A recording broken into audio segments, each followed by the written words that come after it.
this next section is digging in a little bit more on the vehicle through which we convey our values. In a sub-speech, it's going to be about story.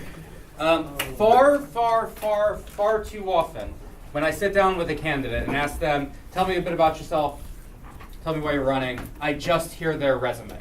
Well, I was born in this place, and then I went to this school, and I graduated, and this is what I did for a few years. And it's like unbearable to listen to. People's resumes are boring. What is actually interesting are the stories that people tell about themselves and why they're running. It answers, what we're trying to get to is have people quickly answer the argument, why should I support you? When you sit down with me, or you sit down with Georgia, or someone from the Working Families Party, or anywhere else, that is essentially what we're asking you. What is the reason why we should support you? And the way you tell that in a compelling way is by conveying your values through story. So we're going to dig in a little bit on some elements of a story, and then we're going to give people about 20-25 minutes to work on their stories, which are going to be your stump speech. And then we're going to break into small groups. People are going to give their stump speeches. At the end of it, they'll get feedback. When you get home tonight, we're going to ask people to take that feedback and work on their speeches at home. And then we're going to come back tomorrow and hear some more of them. So let's talk a little bit about story. We are the storytelling animal, according to Salman Rushdie. Literally everything we do, and the way we communicate, the way we convey to each other simple things, are usually through story. It's a remarkable thing about people when you actually sit down and listen to people talk. What you actually end up doing is, if you spend an hour talking to somebody, all that you're really doing is sharing stories with each other, right? It's an incredible thing. It's the way through which we communicate, and it's the most compelling way through which we communicate. So, what is the most important thing about your story? Right? Does anyone know, this is kind of obscure, no one has gotten this yet. Does anyone know what this is? The Oracle? The Oracle of Delphi. Wow. There we go. So, in ancient Greece, there was a temple at Delphi, and there was a priestess there who would tell people's future. This is a common thing in Greek tragedies and Greek stories, and people would come to learn about their futures when they visited the Oracle of Delphi. And when they walked into the temple, above it on a stone was carved a phrase, and it said, "Know yourself." That essentially, to know your future, the ancient Greeks were saying you had to know yourself. To be able to tell a compelling story about why you're running for office, you have to know about yourself. What drives you? What compels you to do this? There's a man who came up with basically looked at every story that he's ever found, and he wrote a book about this, and I'd recommend people read it. It's called The 7 Basic Plots, and it narrows down in human storytelling 7 plots. And this is basically all the compelling stories we tell in literature and in life are based around these 7 plots. And they're overcoming the monster. So this is the story about Perseus killing the monster. It's Harry Potter beating Voldemort. It's Luke Skywalker beating Darth Vader. It's killing a monster, basically. It's very simple, right? We all know this story. The rags to riches story. I grew up poor, now I'm rich. The quest. This is when you go on a journey to find something. The voyage and the return. This is when you go somewhere, it changes you, and you come back. Comedy. Everyone knows what comedy is. Tragedy. I think we all have a sense of what tragedy is. And then rebirth. This is usually people who die and come back to life. Pretty common trope. But I would argue that in politics, there are actually only 2 plots that we ever tell. Think of every stump speech you've ever heard. What are the 2? Rags to riches. Yep, that's in America. That is by far the most common story, the trope that we tell. The quest. And overcoming the monster. Overcoming the monster. Someone said the quest. What's the quest? Well, overcoming the monster could be the quest. Yeah. Yeah, if you're, let's say, to dream the impossible dream. Yeah. Yeah. So that is the quest. We're going to dig in on these a little bit. Overcoming the monster. So this is actually a pretty compelling story in politics. It's one that's been used, especially in America throughout history. The monster takes on different forms. Here's Barack Obama in 2008 in the Democratic primary. There's an interview with Iowa. Leading up to the Iowa primaries in 2008.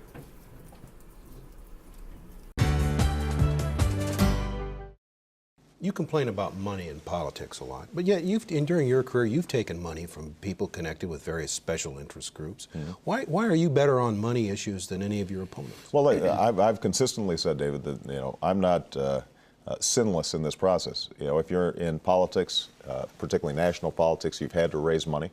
But if you look at my track record, not only do I not take federal registered lobbyist money and PAC money in this campaign, but I've consistently fought for and successfully achieved reforms in how we deal with money in politics. I mean, the first piece of legislation, major piece of legislation that I passed in the Illinois Senate was a campaign ethics reform bill, the first in 25 years. And that was resisted not just by Republicans, but by some of my own Democratic leaders. So I've got a track record of actually passing legislation that curbs the influence of money in politics, and that's simply not true for some of the other major candidates on the Democratic side. Thanks, Iowa Public Television. Who's the monster? Big money. Big money. Democrats, Republicans, and even some Democrats. Who's the monster in Bernie Sanders' story? The millionaires and the billionaires, right? Who was the monster in Donald Trump's story? Immigrants. Hillary, right?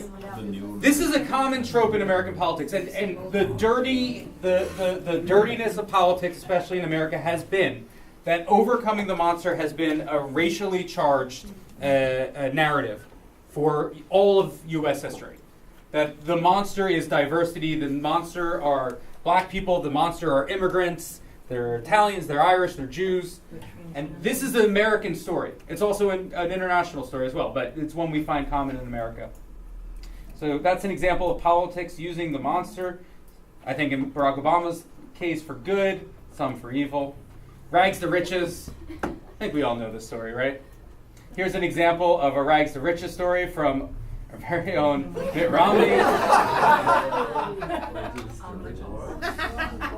I mentioned my dad. My dad was born in Mexico, of American parents living there. At age 5 or 6, there was revolution, and they came back to the United States. And my dad had to get help, financial help. The government helped his family to be able to get on their feet again. By the way, that's the way America works. We have big hearts. We care for people who have needs. We help get them back. We help lift them up. But then we don't make that a permanent lifestyle. We don't have that become government dependence. We help people. We get them on their feet. And then they build a brighter future. So my dad came back and they lived poor. My dad used to tell us that one year they ate nothing but potatoes. That was when they lived in Idaho. Even later in life, my dad couldn't look a potato in the eye. And that's kind of a joke. But anyway, my dad grew up poor. He never graduated from college. And yet he understood the American dream. He knew that in this country, you would not be limited by the circumstance of your birth. He knew that if you had dreams and if you worked hard and you had a little good luck, you could achieve great things. And by the way, in this country, when people do achieve success, we celebrate it. We don't denigrate it. All right, that's enough of me, Ronnie. The remarkable thing is about how awkward he is telling his family story. He can't even get through the story of his own father without railing on poor people. It's a pretty incredible. It's he's so uncomfortable telling the story, but that is his rags to riches story. And every politician in America has a rags to riches story. And I would imagine when we go through this, I'm not trying to demean it. When we go through this and everybody writes their stump speech, my gut is that 80% of the stump speeches we hear are a story of struggling through something and being able to be in the position they're in, and that's why they want to help their community. It's actually a very powerful story. I use Mitt Romney as a sort of cheeky example of it, but rags to riches actually is, to a large extent, the American story that we tell ourselves, and so our politicians try to tell it the best they can on their stories as well. What makes a story compelling is not just the plot. In fact, the plot is pretty boring. If I were to tell you the story about, how I woke up this morning and I brushed my teeth, and it's kind of boring, because I woke up this morning and I brushed my teeth. But if I'm I woke up this morning and this is how I was feeling so great, I was excited to come to this training, and I took that purple travel toothbrush that I carry with me from New York. Every time I travel, I thought maybe it's time I got a new toothbrush. And then I went to a place in Morgan. It's still not an interesting story, but it has something to it. The thing that makes it slightly less boring are the details that are part of it. So I would say to everybody, when we do these exercises, the thing that people struggle most with are actually telling a compelling story. I would use details in your stories. That they matter so much more than just saying a resume. Use the details of your personal stories to put together your stump speech. There's actually, I'll use this. Nah, it's okay. So your stump speech structure, pretty, you can, wow. I think I solved this thing. You figured out how to go backwards? Yeah, I got it now. So the elements of your stump speech should answer, it took the entire training today to finally figure out how to use it. Yeah, I think some of us, thank you. We'll struggle with this. So your stump speech should answer the following questions. Who are you? What is the problem that you're trying to solve? All right, I almost got it. What is your solution to that problem? What do you want? And the rules are no resumes. Please don't tell us your resumes. And keep it under 3 minutes. When you actually go and give it, we're going to cut you off. So just, for example, because how many folks here are actually planning on running? Okay. That seems like the majority. For those of you who are not currently planning on running, I would ask you to do this exercise anyway, because it'll help you work with your candidates that you're supporting to help put it together for themselves. But also someday if you decide to run, you'll have it already done. You'll be already done there. So who are you? That's it's a very complicated question, but it's a very clear question. What is the problem in your community you're trying to solve? What is the solution to that problem? And what do you want? What is the answer to what do you want? This is kind of the ask. What is the ask of a stump speech? Vote. For your vote. That's right. Want your vote. So every speech should end, my name's Ari, I'm running for city council. I hope I can count on your vote. If you're giving out the doors, then you say, can I count on your vote? So no resumes, keep it under 30 minutes. It is now 3:30. We're going to give folks 20 minutes to work on this and check in. Should we move first and then work? Or work first and then move? Let's work first and then move. Okay. So folks we're going to regroup at 3:50. And then we're going to break into small groups. People are going to give their stump speeches to each other, get some feedback, and then we'll regroup and figure out next steps. Any questions about the exercise? Yes.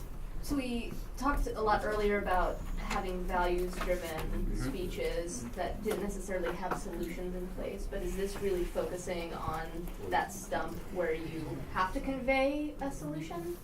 Solution could be like a value solution here. Okay. Like the problem and solution is pretty general. So like the problem might be, like I did this at the beginning of the training today, right? We don't have politicians who are actively, representing the needs of working people, right? Mm-hmm. What's the solution? The solution is all of you running for office, right? Like that's not like a policy solution. Okay. We need new people. Yeah. It's just a structure.